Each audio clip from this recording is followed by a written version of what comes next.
তুই কে রে? বোকাচন্দ, আমি তো খরগোশ। তুই আমাকে বোকাচন্দ বললে সবাই আইতো। আরে ভাই, আমার ভুল হয়েছে। এই যে আমার কান, এই যে আমার পাছা, আমি আসলেই খরগোশ। তুই যে খরগোশ তার প্রমাণ দিতে হবে তোকে। ঠিক আছে, আমি প্রমাণ দেবো। কি প্রমাণ চাই আপনার? আমি কি খাতায় লিখে দেবো? হেই বোকাচন্দ, তুই আয় আমার সাথে। প্রমাণ তো খাতাতেই লিখে দেয়। পাশের জমি থেকে তোকে গাজর আনতে হবে। আরে বস, এটা কোনো ব্যাপার নাকি? হেই বোকাচন্দ, তাড়াতাড়ি যা তুই। ঠিক আছে বস, এক্ষুনি যাচ্ছি। এই যে গাজর পেয়েছি। আরে চাচা যে, তুই কি খরগোশ? না না, খরগোশ তো ওইখানে। এই খরগোশ, তোরা আয়। উরি বাপরে, পালা। আরে ওরা পালালো কেন? আসলে চাচা আপনি নিচে যান। বোকাচন্দ। এই মোটকু বেটা গান গাচ্ছিল। আর কি গান গাচ্ছিল শোনেন।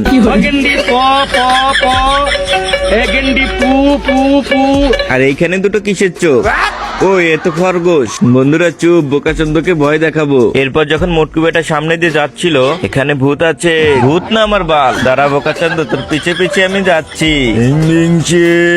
এই মোটকু, দাঁড়া দাঁড়া দাঁড়া, আমার মাথায় দুটো শিং। এরপর খরগোশকে তো খুঁজতে থাকে। এই বোকাচন্দ্রকে ধরতে পারলে আমি শেষ করে দেব। তবে পিছন থেকে খরগোশ আবার আসে। রে বোকাচন্দ্র, কি করি? ভাই, এখানে খরগোশ আছে। ওরে চালা। বন্ধুরা, বোকাচন্দ্রের জন্য ভিডিওতে লাইক করো।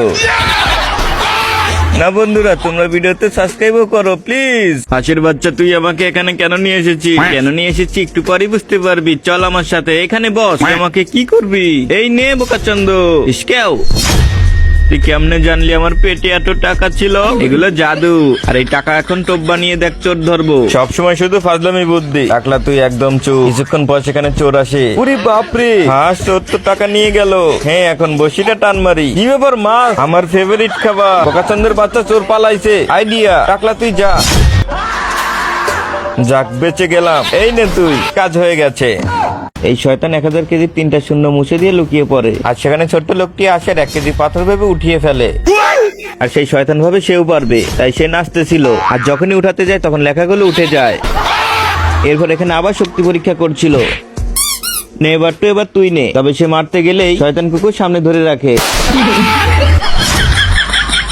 নিজেদের সেট আপ আর গেট আপ নিয়ে মৌমাছিরা তো বের হয়ে যায়। এরপর মৌমাছিদের সর্দার বের হয়। তো বোকাচন্দ্ররা, তোমরা পিছনে পিছনে চলে আসো। মৌমাছিরা সবাই চলে যায়। আর এই বলদ মৌমাছি পাহারা দিচ্ছিল। উরি বাপরে, তো শত্রুরা নিচে দেখো মধু, তাড়াতাড়ি সংগ্রহ করো। সবাই তো নিচে চলে যায়। তবে সেখানে ছিল একটা হাঁস। মৌমাছিরা মধু সংগ্রহ করছে, আর হাঁস 2টা বালতি নিয়ে তাদের পিছনে পিছনে চলে আসে। আর বলদে সবাইকে চেক করে করে মধু ভিতরে নিচ্ছিল। এই সুযোগে হাঁস ভিতরে হাত দেয়। তবে বলদে প্রথমে বুঝতে পারে না, তবে কিছুক্ষণ পরে বুঝতে পারে।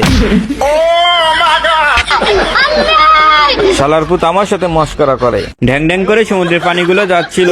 সবার পিছনে ছিল জেরি। তবে প্রথমেই টম বুঝতে পারে না, কিছুক্ষণ পরই বুঝতে পারে। বোকাচন্দ্রের বাচ্চা, তোকে আমি ধরবই। এই নে। জেরিকে তো রশি দিয়ে কাছে টেনে নিয়ে আসে। টম দাঁড়া, আর এইটা হাতে নে। এই সুযোগে জেরি তো পালিয়ে যায়। জেরির বাচ্চা, তোকে আমি একদম ছাড়বো না। Surprise Tom. কি অবস্থা হলো টমে। আর বনের সমস্ত জীবরা এসে এখানে পানি খাচ্ছিল। ও মা, এ তো কুমির। কিন্তু একই অবস্থা ওদের। এদিকে হরিণের পিছনে তো বাঘ লেগেছে। তবে হরিণকে কামড় দিতে গেলেই ফুটবলের মতো দুইজনই দৌড় মারে। আসলে কম স্বাস্থ্য হলে যা হয়। আর এই ইঁদুরগুলোকে দেখেন, আকাশের উপর একটা চিলকে দেখে তারা গর্তের ভিতর লুকাতে যায়।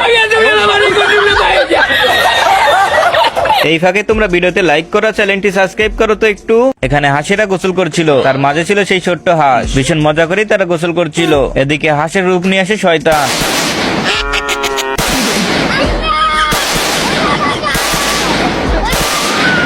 সব হাঁস পালিয়ে গেলেও ছোট্ট হাঁসটা পালানোর সুযোগ পায় না। সে দৌড়ে দৌড়ে একটা মুরগির ফার্মে চলে আসে। আর একটা মুরগির ডিমের ভিতর লুকিয়ে পড়ে। কিছুক্ষণ পর মুরগির জামাই আসে। আর এসে দেখে তার ফুটফুটে 4টা সন্তান হয়েছে। সে তো ভীষণ খুশি। কিন্তু আর একটা ডিম দেখে সেখানে হাঁস পাক পাক করছে। কিরে, এটা কার বাচ্চা? আমি কি জানি? তুই পরকে করেছিস? আমার নামে একদম বাজে কথা বলবি না। এইভাবে তাদের যুদ্ধ লেগে যায়। অনেক ভীষণ ভাবে ঝগড়া লেগেছে। বোকাচন্দ্র, তুই যা এখান থেকে, কাল্লু শালা। আর বন্ধুরা, পরে দেখতে চাইলে চ্যানেলটি সাবস্ক্রাইব করুন আর কমেন্টে 1 লিখে যান।